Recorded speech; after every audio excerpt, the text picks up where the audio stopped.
Actually, ano lang ako, gumawa ako ng ID holder. Gusto ko lang talagang magkuting-ting sa kamay ko. May nakakita ng ID holder, binili niya. Sabi nung kaibigan ko, uy, ang ganda niyan. Akin na lang, bibilhin ko. Kaibigan ko, kaopisina ko. Later on, buong floor ko na gusto na ng ID holder. Gusto ng phone case, gusto ng wallet, etc. Until we made the bag. It's a laptop bag.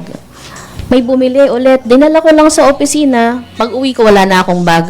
Sabi niya, kinabukasan, sinoli niya sa akin. Sabi ko, ano ba yan? Reject agad. Sabi niya, hindi. Lagyan mo ng tatak. Malay mo, sumikat ka. I think it's enough encouragement, no? If your friends, if your family supports yung talent, negosyo, yung craft mo.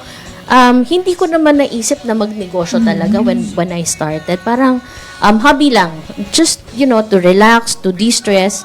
Pero later on, we also met with other advocates in the PWD community. Nagkaroon ako ng karpentero na may polio. And then, sabi ko, ang sipag naman niya, ang detalye niya, hindi siya bumibitaw sa kanyang trabaho hanggat hindi tapos at polido.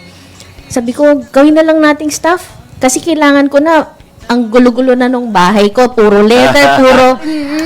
Ginawa ng asawa ko, yung kinonvert niya yung garahe namin para maging workshop. Wow. Tapos kinuha ko yung PWD to be my staff. And we proved na, uy, ang galing niya ng manahe, ang galing, I give him an order, gawan mo ko ng bag, ito yung design, ganyan-ganyan. Kaya niya. So, eventually, we started training other PWDs. We were hoping to find other talents within the community. And so far, we have already trained more than 100 PWDs in this business. Galing. Okay, so lahat ito ay handcrafted. Yes, sir. Most of the products are handcrafted, but we're moving towards machine-made products para mapabilis po ang aming production. Makapag-mass produce kami, mas mabilis namin ma-deliver yung orders. Pero you know what? The most expensive bags are actually handmade. Handcraft. Yes. Like Hermes. That's handmade. Opo. Handcrafted. So, why don't you just pursue that path? Actually, Because if you pursue that path, you will be able to employ a lot of people. Bukod sa negosyo, ito ay advokasya rin.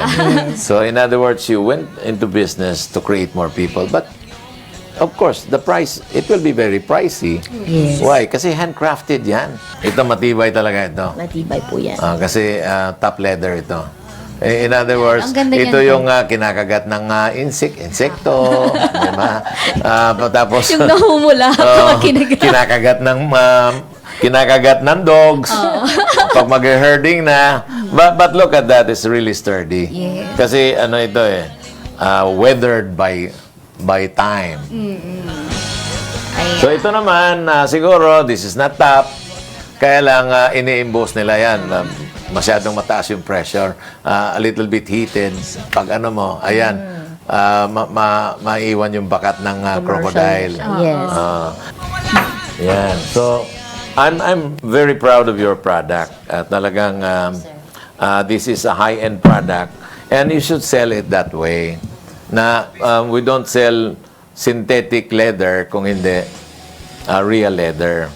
Pero yung LV nga, alam mo, it's not leather. Pinoy, ito na ang ating panahon. Ho, ho, ho! Merry Christmas!